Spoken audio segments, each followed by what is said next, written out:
नमस्कार, KP news के Karnataka bulletin में आपका स्वागत है। मैं होशमिनी आपके साथ। चलिए नजर आते हैं आज के मुख्य समाचारों पर। बीदर के 176 हज यात्रियों का दूसरा और अंतिम काफिला हैदराबाद के लिए रवाना हुआ। शहर की प्रसिद्ध हस्तियों ने हरी झंडी दिखाकर काफिले को किया रवाना। Government first grade college Naubad Bidar के 50 वर्ष पूरे होने के संदर्भ में एक सम्मान कार्यक्रम का आयोजन किया गया। कर्नाटक के सहकारिता मंत्री के राजन्ना ने चुनावी राजनीति से संन्यास की घोषणा की, लेकिन राजनीति में बने रहेंगे सक्रिय। भूमि अधिग्रहण के दस्तावेज देना कांग्रेस की छठी और सबसे महत्वपूर्ण गारंटी, कर्नाटक में बोले कांग्रेस नेता राहुल गांधी। कर्नाटक भाजपा ने कहा, जब कांग्रेस जश्न मना रही थी तब बेंगलुरु डूब रहा था।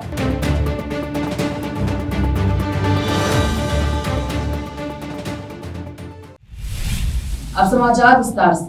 आज मंगलवार 20 मई को बीदर के 176 हज यात्रियों का दूसरा और अंतिम काफिला बीदर की ऐतिहासिक जामा मस्जिद से हैदराबाद हज हाउस के लिए रवाना हुआ। कुल 4 बसों में हज यात्री तलबिया लब्बैक अल्लाहुम्मा लब्बैक की सदाओं के साथ रवाना हुए। कर्नाटक स्टेट हज कमेटी के member Syed Mansoor Ahmed Khadri, Bidar CMC chairman Mohammed Ghouse, Roohi education society chairman Aziz Khan, Anjuman के अध्यक्ष सैयद सगीर अहमद और अन्य लोगों ने बीदर से बसों को हरी झंडी दिखाकर रवाना किया। हज यात्रियों से मिलने के लिए चौबारा क्षेत्र में हजारों लोग एकत्रित हुए। बसें चौबारा से शाहगंज तक चली, बाद में अंबेडकर सर्कल और बसवेश्वर सर्कल से रवाना हुई। केपी न्यूज के कैमरामैन पपुराज का कवरेज। देश प्रदेश और स्थानीय समाचारों के लिए देखते रहिए केपी न्यूज 24/7। अधिक जानकारी के लिए चैनल को लाइक शेयर सब्सक्राइब जरूर करें। Government first grade college Naubad Bidar के 50 वर्ष पूरे होने के संदर्भ में एक सम्मान कार्यक्रम का आयोजन किया गया। इस गोल्डन जुबली के अवसर पर कॉलेज के पुराने और नए स्टाफ और सभी डिपार्टमेंट के लोगों का सम्मान किया गया। इस अवसर पर केपी न्यूज की सीनियर एंकर अश्विनी रेड्डी का भी सम्मान केमिस्ट्री डिपार्टमेंट की ओर से किया गया। इस अवसर पर केमिस्ट्री डिपार्टमेंट के HOD doctor Maheshwari, associate professor doctor Vivekanand Biradar, Sanjeev Kumar, Mohammad अजीम और अन्य स्टाफ मेंबर्स उपस्थित रहे। इस अवसर पर छात्र और छात्राओं द्वारा विभिन्न प्रकार के सांस्कृतिक कार्यक्रम प्रस्तुत किए गए। इस अवसर पर government first grade college Naubad Bidar में शिक्षा प्राप्त करके समाज में ऊंचा स्थान प्राप्त करने वाले छात्रों का भी सम्मान किया गया और उनकी प्रशंसा की गई। इस अवसर पर कॉलेज के 50 वर्ष पूरे होने पर आयोजित किए गए विभिन्न प्रकार की प्रतियोगिताओं में भाग लेकर जीतने वाले छात्र छात्राओं को प्रमाण पत्र और ट्रॉफी दिए गए। केपी न्यूज की सीनियर एंकर अश्विनी रेड्डी का रिपोर्ट।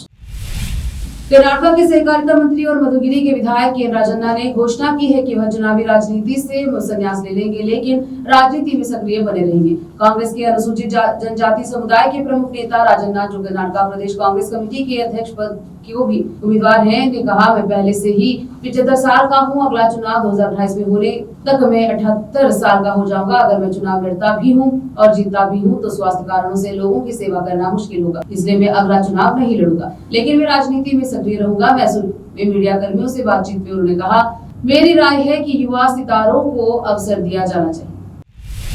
कांग्रेस नेता राहुल गांधी ने मंगलवार को कर्नाटक सरकार के उस फैसले की सराहना की जिसमें बिना दस्तावेज वाले जमीन मालिकों को भी जमीन का मालिकाना हक देने का प्रावधान है। उन्होंने इसे कांग्रेस की छठी गारंटी बताया। उन्होंने कहा कि इस कदम से करोड़ों परिवारों को फायदा होगा। कर्नाटक में ऐसे बहुत से लोग थे जिनके पास जमीन थी, लेकिन उनके पास उनके लिए दस्तावेज और मालिकाना हक नहीं था। आज 1 लाख से ज्यादा लोगों को जमीन का मालिकाना हक मिल चुका है। हमने इंदिरा गांधी के सपने को साकार करने की दिशा में एक कदम उठाया है। छठी गारंटी है और शायद सबसे महत्वपूर्ण, हम चाहते हैं कि कर्नाटक देश का पहला ऐसा राज्य बने जहां जमीन रखने वाले हर व्यक्ति के पास जमीन का मालिकाना हक हो। राहुल कर्नाटक में कांग्रेस सरकार के 2 साल पूरे होने के उपलक्ष्य में विजयनगर जिले के होसपेट में आयोजित एक कार्यक्रम में बोल रहे थे। इस अवसर पर कृष्णा बैरेगौड़ा की अध्यक्षता में राजस्व विभाग द्वारा 1,11,111 परिवारों को भूमि के मालिकाना हक के दस्तावेज प्रदान किए गए, जिनके पास भूमि के कागजात नहीं थे। कर्नाटक में अपनी सरकार की दूसरी वर्षगांठ मनाने के लिए कांग्रेस द्वारा आयोजित साधना समावेश कार्यक्रम की पूर्व संध्या पर भाजपा ने सोमवार को एक पोस्टर का अनावरण किया, जिसमें सत्तारूढ़ पार्टी पर कटाक्ष किया गया। कर्नाटक लूट कांग्रेस का कर्तव्य बेंगलुरु की जलमग्न सड़कों और जलमग्न इलाकों की ओर इशारा करते हुए भाजपा के मुख्य प्रवक्ता अश्वत्थ नारायण गौड़ा ने कहा कि कांग्रेस साधना समावेश में अपनी उपलब्धियों को उजागर करेगी। कांग्रेस जश्न मना रही है जबकि बेंगलुरु डूब रहा है। भारतीय मौसम विभाग द्वारा पहले ही पूर्वानुमान लगाए गए बारिश के लिए राजधानी को तैयार करने में राज्य सरकार की विफलता पर निशाना साधते हुए गौड़ा ने कहा कि ब्रांड बेंगलुरु अब ग्रेटर बेंगलुरु में तब्दील हो रहा है, लेकिन यह डूबते बेंगलुरु में तब्दील हो रहा है। वक्त छोटे से ब्रेक का, जल्द लौटेंगे ब्रेक के बाद।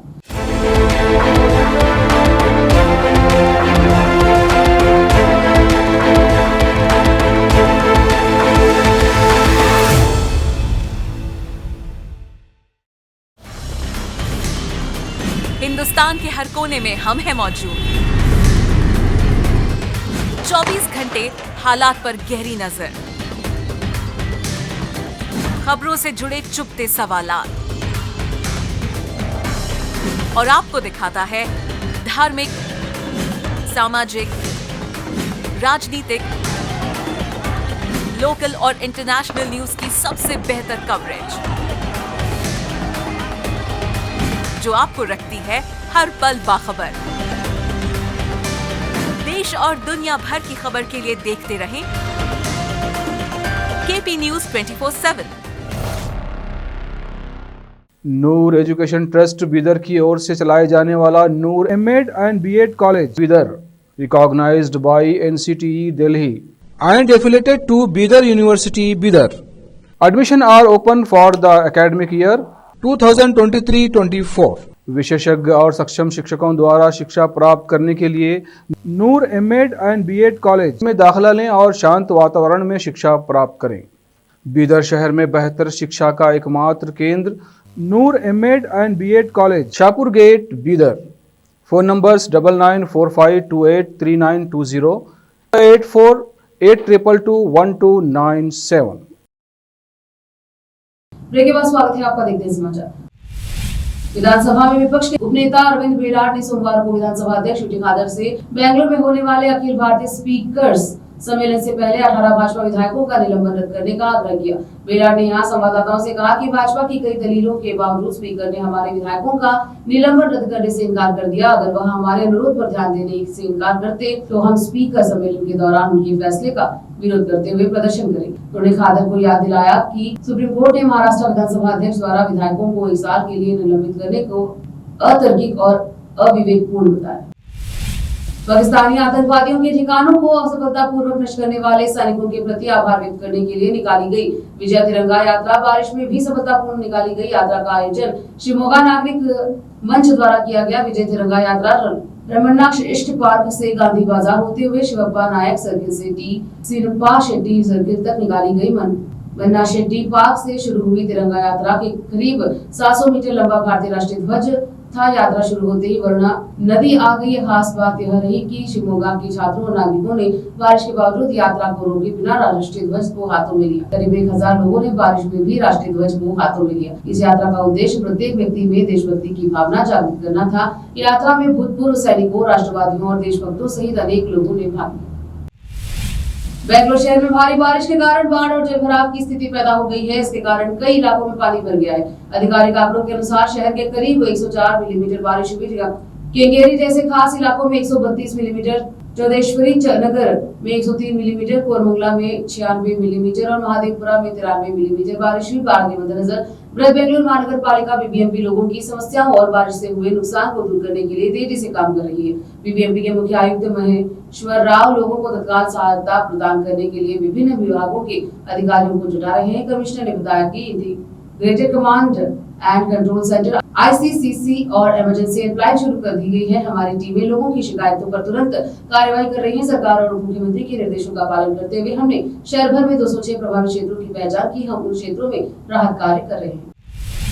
राज्य की कांग्रेस सरकार बेंगलुरु में मानसून सत्र से संबंधित तैयारी करने में बजाय होसपेट में मौज मस्ती कर रही है। भाजपा के प्रदेश अध्यक्ष और विधायक BY विजेंद्र ने आलोचना करते हुए कहा कि 2 साल पूरे होने की घोषणा करके मौज मस्ती करना अक्षम्य अपराध है। भाजपा के एक प्रतिनिधिमंडल ने आज रेशम बोर्ड के बारिश से क्षतिग्रस्त क्षेत्रों का दौरा किया। प्रतिनिधिमंडल ने बारिश से हुए नुकसान के कारणों और उससे हुई क्षति की समीक्षा की। इस अवसर पर उन्होंने मीडिया से बात की। मुख्यमंत्री से बेंगलुरु के विकास कार्यों पर ध्यान केंद्रित करने की मांग करते हुए विजेंद्र ने राज्य सरकार की आलोचना करते हुए कहा कि यह सरकार अक्षम्य है। इस सरकार में कोई गरिमा नहीं है।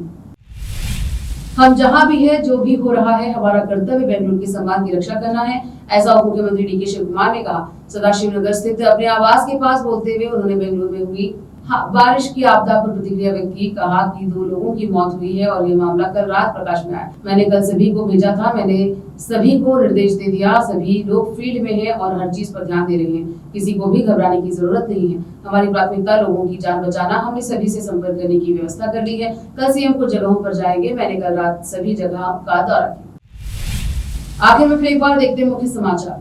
बीदर के 176 हज यात्रियों का दूसरा और अंतिम काफिला हैदराबाद के लिए रवाना हुआ। शहर की प्रसिद्ध हस्तियों ने हरी झंडी दिखाकर काफिले को किया रवाना।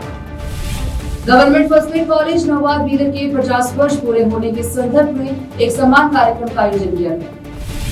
कर्नाटक के सहकारिता मंत्री के राजन्ना ने चुनावी राजनीति से संन्यास की घोषणा की, लेकिन राजनीति में बने रहेंगे सक्रिय।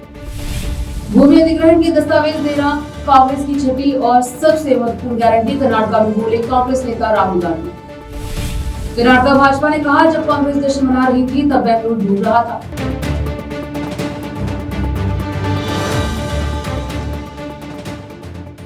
केपी न्यूज के बुलेटिन में अब तक के लिए इतना ही। देखते रहिए केपी न्यूज 24/7। अधिक जानकारी के लिए केपी न्यूज 24/7 को लाइक, शेयर, सब्सक्राइब जरूर करें। धन्यवाद। देश प्रदेश और स्थानीय समाचारों के लिए केपी न्यूज 24/7 को लाइक, शेयर एंड सब्सक्राइब जरूर करें।